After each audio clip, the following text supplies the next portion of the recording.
Eu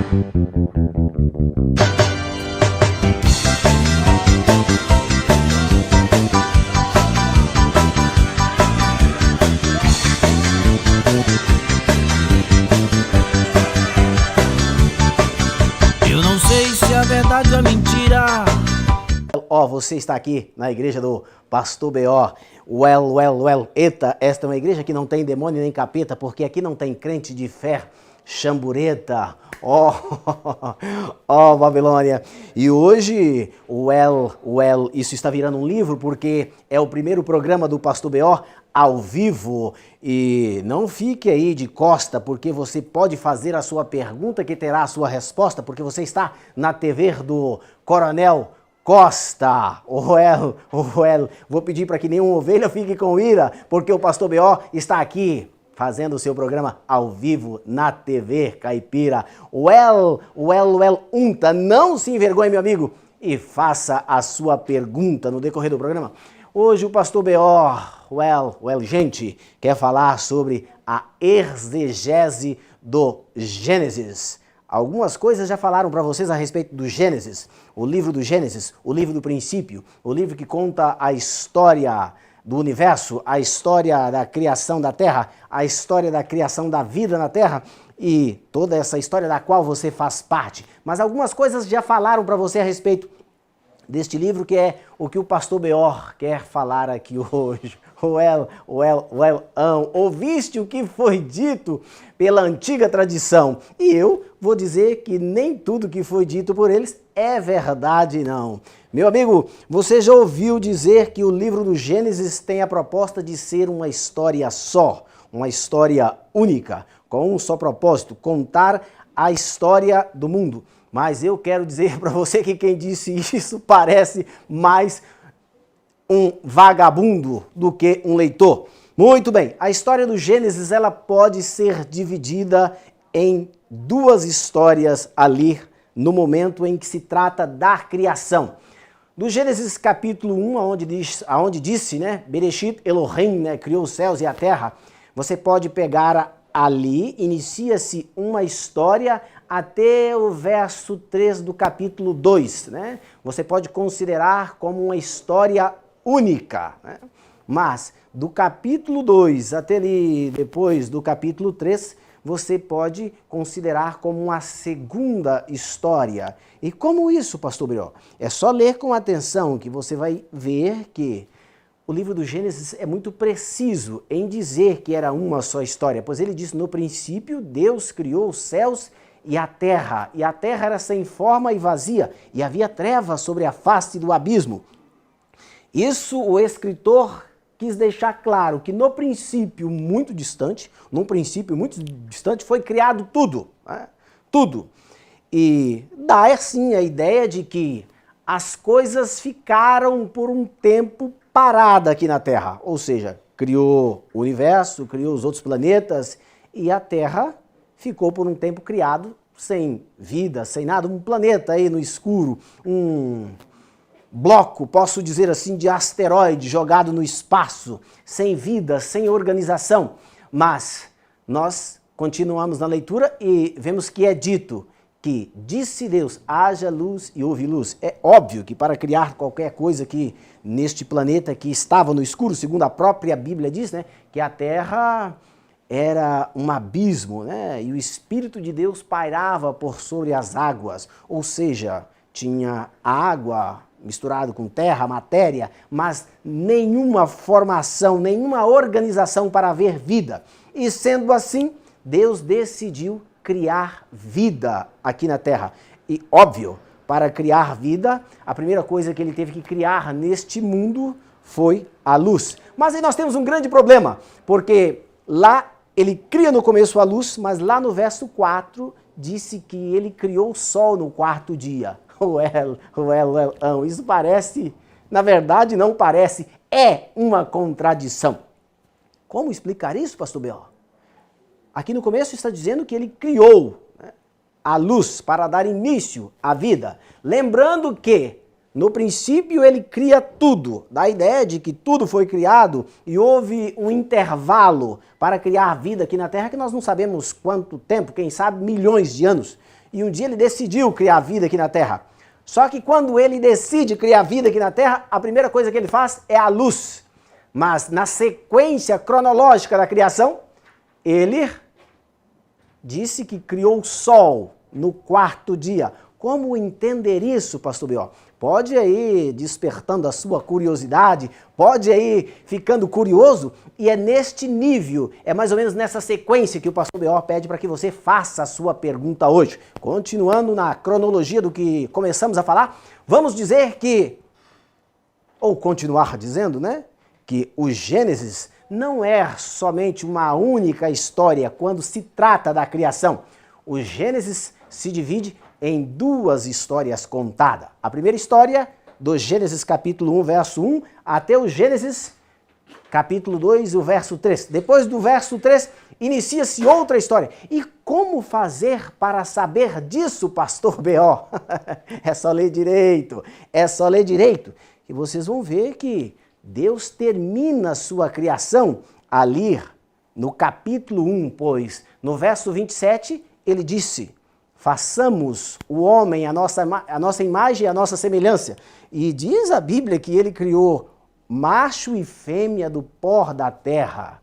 Né? Mas depois desta história vem uma outra história de como criou a mulher. Caramba, mas você já não havia terminado lá? Você já não havia criado tudo lá? E agora você vai criar de novo? Alguns ousam dizer que isto é uma explicação de como foi criada a mulher, mas é porque você está lendo no português, né? É porque você não conhece a gramática da Bíblia, que se você conhecesse, você ia saber que são duas histórias. Feito um trabalho de edição. Não diga isso não, pastor B.O. Naquela época não existia edição. Edição é coisa aqui da TV Caipira, do Coronel Costa. Edição é coisa da internet, edição é coisa da atualidade. Não, edição é coisa muito antiga. Ouviste o que já foi dito aos antigos, que tudo que se faz debaixo do sol é velho, nada é novo. Então, a lógica mais coerente para explicar é que o povo judeu, 12 tribos, cada um tinha o seu jeito de contar a história da criação. E lá em Esdra, após o retorno da Babilônia, eles decidiram contar uma única história, juntando todas as histórias que tinha, fizeram um trabalho de edição para parecer uma só história. Vou perguntar aos meus assistentes de produção se já tem alguma pergunta no ar. Ainda não? Então vamos falar aqui, enchendo linguiça até aparecer alguma pergunta. Olha, o link está aí, é só compartilhar. Olha, e você pode participar, porque o pastor B.O. está aqui hoje para falar. Muito bem, continuando aí a história do Gênesis, você pode me perguntar, mas pastor B.O., você quer desfazer tudo que foi ensinado? Sim, senão o melhor era eu ficar calado. Eu quero desfazer aquilo que foi ensinado errado e mal ensinado. É por isso que o pastor B.O. veio aqui, para não ficar calado. Oh, Babilônia, né? Não, pastor B.O. não quer fazer uma Babilônia. Ona, ou melhor, uma lona. Não faça da teologia uma Babilônia. Ali, mais uma pergunta. Pode ler, produção? Eu vou ler essa pergunta aqui, dá licença. Muito bem, a pergunta aqui, mensagem no livro do Coronel Costa, né? Pastor B.O., a cobra come terra? Porque no livro do Gênesis, capítulo 3, verso 14, diz que Deus amaldiçoou a cobra, fazendo com que ela comesse pó todos os dias da sua vida. Como entender isso? Olha aí, o Coronel Costa, o homem dono da TV aqui. Muito bem, Coronel Costa. Precisamos entender a linguagem da Bíblia. A ideia do escritor não era dizer literalmente que a cobra ia comer terra, porque literalmente cobra não come terra. Mas por que o escritor deixou lá na Bíblia que a cobra recebeu uma maldição de Deus por ter levado Adão e Eva ao pecado e ela ia comer terra? É mais ou menos assim, eu vou dar um exemplo, vou passar o telefone aqui para a produção e eu acabei ficando escuro lá na tela, ó, mas já volto a ficar claro de novo. Coronel Costa, permita-me fazer um exemplo, dar um exemplo? É o seguinte, eu acredito que nessa sua vida você já teve algum desentendimento com algumas pessoas e quando alguém te afronta, às vezes é costume da gente dizer o seguinte: olha, não mexa comigo não, porque eu vou fazer você lamber o chão, vou esfregar a sua cara na terra. É mais ou menos essa a ideia do texto. Não que literalmente a cobra iria comer terra por ter feito Adão e Eva pecar. A Bíblia, ou o escritor bíblico, quis dizer que Deus humilharia a cobra. E as lendas judaicas, né, contam que a cobra do Éden, ela tinha asa, né? Ela voava, ela era um animal sagaz, mas tinha uma exaltação acima dos outros répteis da terra. E depois desta maldição, ela perdeu as suas asas e passou a andar rastejando o seu ventre no chão. Mas a ideia do texto mesmo é dizer que Deus a iria humilhar, né? A iria esfregar o seu rosto no chão. Assim como você diz para um inimigo, quando ele te afronta e você diz assim: olha, não mexa com o pastor B.O. não, porque senão eu vou esfregar a tua cara no chão. Ó, Babilônia. Tem mais pergunta? Não? Então vamos continuar falando do Gênesis. Eu disse que o livro do Gênesis, quando o escritor o escreveu, a proposta não era fazer dele duas histórias ou mostrar que tinha duas histórias lá. Mas isso ficou nítido, que foi feito no livro do Gênesis um trabalho de edição, né? Na época, pegaram várias histórias, porque cada nação conta uma história da criação. E cada nação, ao contar uma história, tem um requisito diferente, tem algo diferente, tem uma coisa diferente. Mas no final, tudo foi um grande Deus que criou, tudo veio de um poder sobrenatural. Então, como eram muitas histórias contadas, os escribas judeus, provavelmente liderado por Esdra, depois do retorno da Babilônia, decidiram contar com todas as histórias que haviam a respeito da criação uma única história. E para fazer isso, tiveram que fazer uma edição. E aí você me pergunta: pastor B.O., como saber que isso que você está falando é verdade?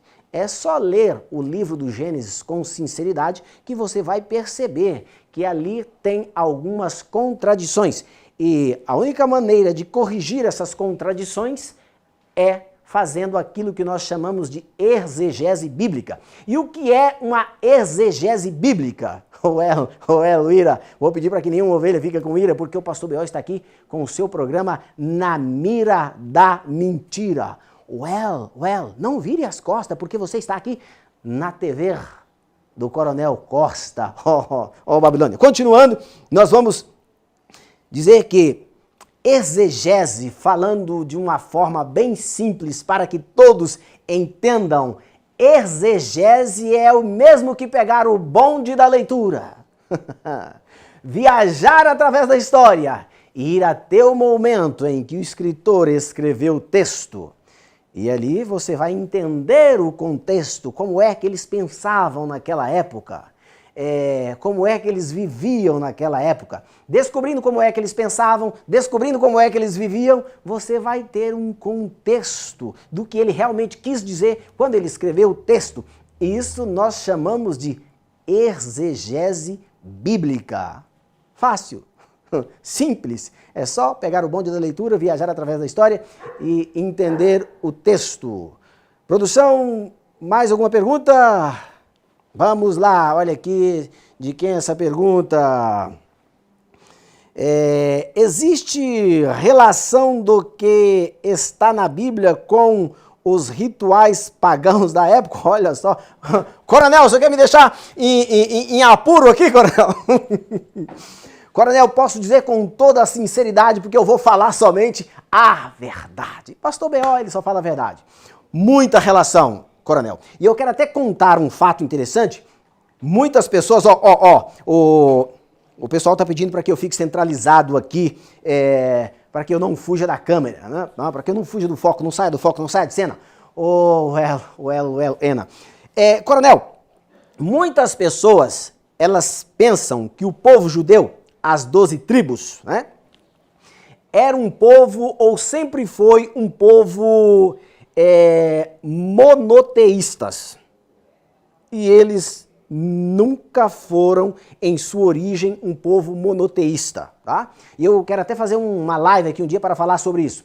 o povo judeu, a maior coerência que nós podemos dizer que eles sempre foram um povo onoteísta. Tá? O que é um povo onoteísta e não monoteísta? É um povo que adora várias entidades, ou adoravam várias entidades. Que absurdo é esse, pastor Biel, que você está dizendo? Até os cachorros latiram. Latiram porque realmente é a grande verdade, né? É um povo onoteísta, explicando de uma forma simples. Imp, pastor B.O. gosta de explicar de uma forma simples.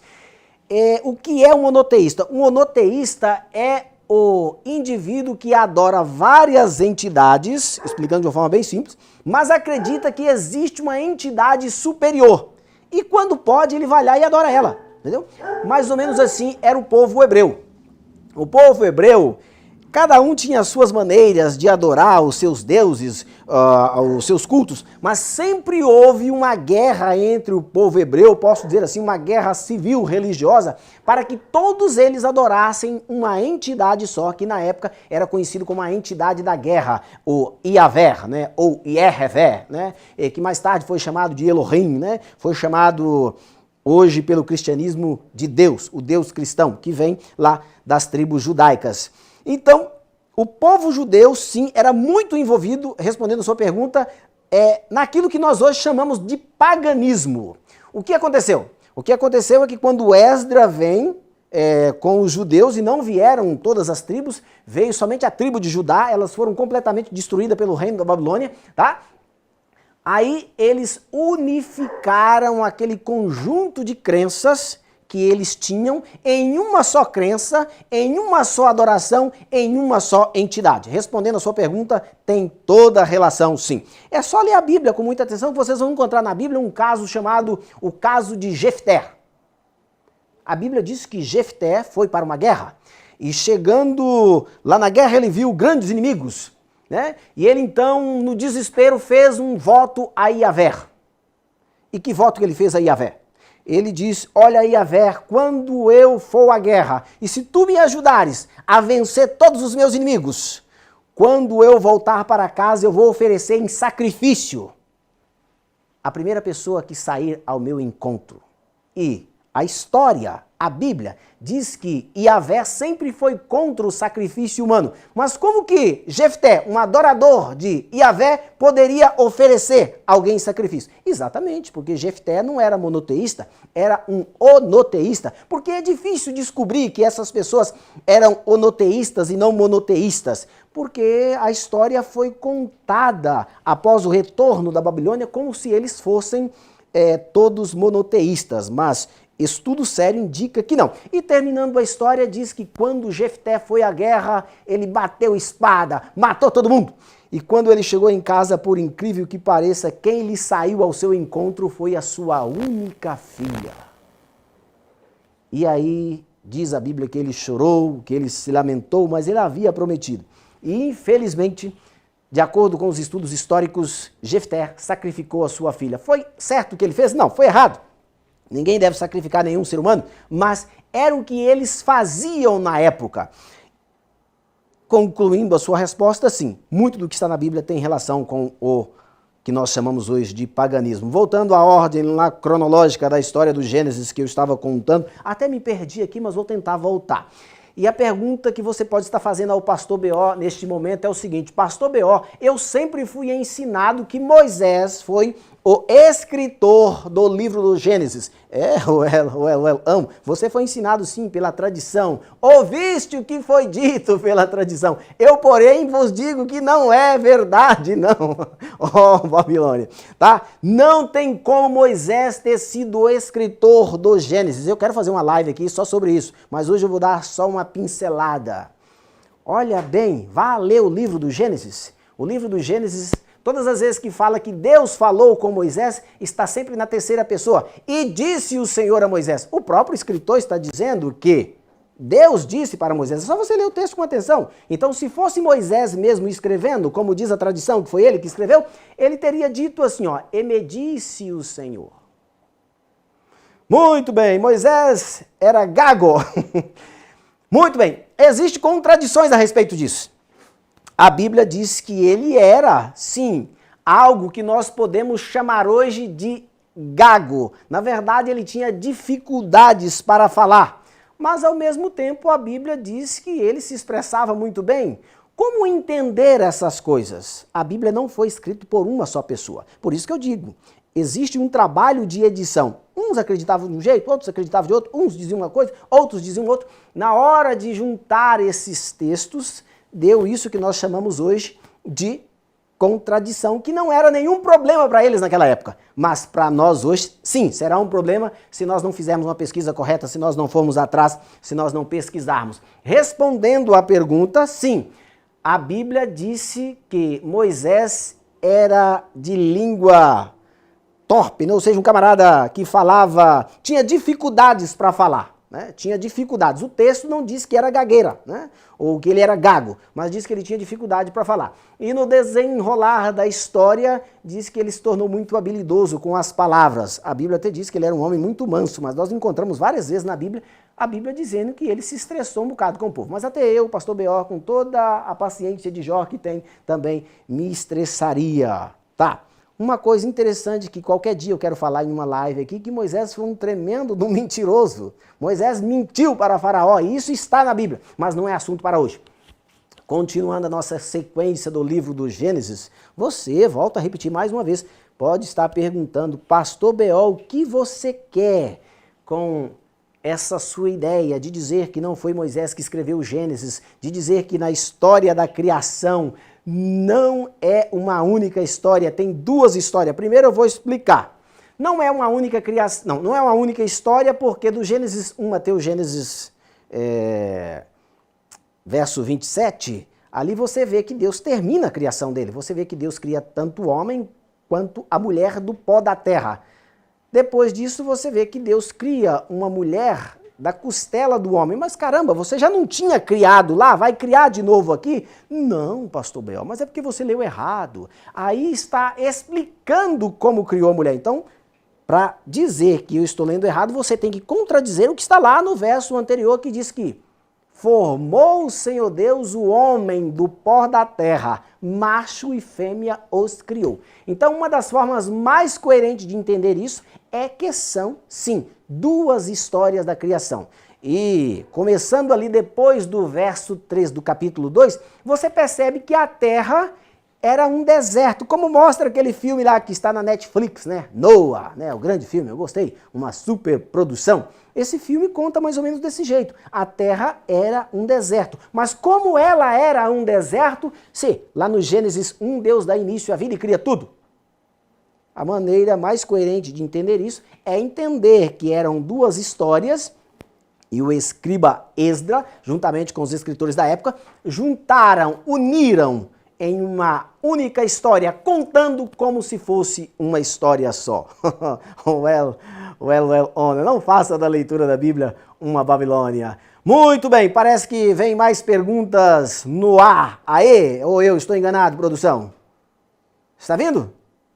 Muito bem, minutos, não entendi, produção, eu estou com a visão ruim, pode ler para mim, não tem problema não. Por que Moisés foi escolhido? Por que Moisés foi escolhido? Olha, eu vou ser honesto, eu vou ser muito honesto. Eu tenho que respeitar o texto bíblico. A Bíblia diz que Deus escolhe segundo o seu propósito, porque era a única pessoa que ia realmente fazer a obra. Nós temos exemplo disso de João Batista, que foi escolhido desde o ventre, né? Então Deus escolheu porque sabia que era o único que ia dar cabo àquele trabalho que ele precisava fazer. Mas mesmo assim nós encontramos a história bíblica dizendo que Moisés não conseguiu entrar na terra prometida porque pecou. E só falando isso, vou aproveitar, posso dar um anúncio aqui, coronel? Olha, eu acabei de produzir um filme chamado Duelo dos Arcanjos. E vou acabar de sair do programa aqui, vou assistir para poder ver se precisa fazer alguns reajustes. Se for permitido, um dia eu posso até exibi-lo no meu programa aqui, cheio de efeitos especiais, que mostra a ressurreição, ou melhor dizendo, eu escrevi, roteirizei, produzi o filme baseado no livro de Judas, verso 9. A Bíblia é o que mesmo? Se a Bíblia é física quântica, não, a Bíblia é fé, mas tem essas, eu posso dizer assim, Na Bíblia você encontra tudo isso, mas o propósito dela não é ser assim física quântica. O propósito da Bíblia é ser um livro de fé. Mas tem, se você for ler, você, por exemplo, vai achar Salomão falando coisas voltadas para essa área, vai achar o livro de Jó falando coisas voltadas para essa temática da matemática, dessa coisa que o pastor B.O. não é muito bom nisso. Mas eu sei que tem, você encontra lá. Na Bíblia você encontra de tudo, viu? E por que você encontra de tudo? Porque foi um livro escrito por várias pessoas que pensavam de formas diferentes e que acreditavam em coisas diferentes, de maneiras diferentes e que tentaram na seleção tanto do Antigo Testamento quanto do Novo Testamento para reunir os livros e tornar um só, ou pelo menos, ou melhor, 2 canos sagrados, né? Eles escolheram o que menos havia contradição. Eu quero deixar uma coisa bem clara aqui, existem muitos livros dos quais um é mencionado na própria Bíblia. Você já leu lá o livro, o Antigo Testamento, quando fala da morte dos reis, né? E fala, e porventura não estão todos os atos do rei fulano de tal escrito no livro de Jade? Só que você não acha esse livro na Bíblia. Eu quero fazer uma live aqui só explicando a respeito de como foi selecionado o cano sagrado. Não tem o livro de Jade na Bíblia, mas era um livro que eles acreditavam e liam na época porque é mencionado na Bíblia. Então, muitos livros ficaram de fora, né, do cano sagrado porque não batiam as ideias, as contradições eram muito fortes. E aí eles tentaram deixar aquilo que menos se contradizia, ok? Mas tem, não é exatamente o propósito da Bíblia ser um livro de física quântica, mas se eu disser que não tem a física quântica na Bíblia, eu também vou estar mentindo, ok? Fim! Nós estamos chegando mais um fim do nosso programa o Elvira, aqui na TV Caipira, o programa Na Mira da Mentira. E, Coronel Costa, posso fazer um convite? Você pode vir aqui à frente, não tem problema? Não tem? Não, aqui é a TV Caipira, Coronel. Aqui é a TV Caipira, rapaz. Ô Edna, você pode fazer, não tem problema? Olha só. Ó, o Coronel tá com medo. Aqui é a TV Caipira, é o Elo, é a TV em que o programa é do pastor B.O. Então não tem problema, Coronel, você tá bem vestido. Então tá bom, então. Pode assim? Coronel, ó. Edna, não quer vir aqui na frente? Aproveita, Edna, vem cá. A Edna é a pessoa a quem me convidou para estar fazendo esse programa aqui. Eu já conheço a Edna desde lá do Walter Costa, né? Que nós fizemos como é que chama lá? Um curso de interpretação cinematográfica ali na cidade de Paulínia e desde então a gente nunca mais parou de falar. E a Edna então perguntou se eu queria fazer um programa aqui. Eu vim. Quero deixar bem claro, o pastor B.O. tem esse jeito de vestir, esse jeito meio gingado. Já teve alguns programas aqui que eu expliquei o porquê eu uso essa veste. É só procurar lá no canal, lá que você vai entender o porquê. Mas não há nenhum intuito, viu, Coronel? Deixando isso bem claro, de zombar da Bíblia, da fé de ninguém. Na verdade, o pastor B.O. quer falar desta forma porque ele é contra um ensinamento da Bíblia doutrinador. Aquele que deixa as pessoas alienadas, aquele que não deixa as pessoas pensar. Eu quero agradecer você pelo espaço, né? Se eu puder uma palavra, então, já que você está tocando nesse assunto, um dos motivos da TV Caipira estar trazendo várias pessoas para tratar sobre assuntos religiosos, exatamente por isso, porque para que as pessoas não se sintam bitoladas e vejam o prisma de diversas outras formas por outras pessoas com outras ideias. E eu agradeço a oportunidade. Edna, eu fico muito contente com essa oportunidade, né? De estar aqui fazendo a seu convite o programa do pastor B.O. Ona. Gente, não faça da leitura da Bíblia uma Babilônia. Muito bem, obrigado por vocês terem vindo aqui à frente. Gente, vamos finalizar aqui o nosso programa. Até a próxima quinta-feira. Entre lá no canal, curta, compartilha e deixe lá o seu like. Sabe por quê? Porque aqui, como em todo lugar, existe um dízimo e uma oferta a ser cobrada, que é somente um like e uma curtida no canal em que esse vídeo será postado. Vai.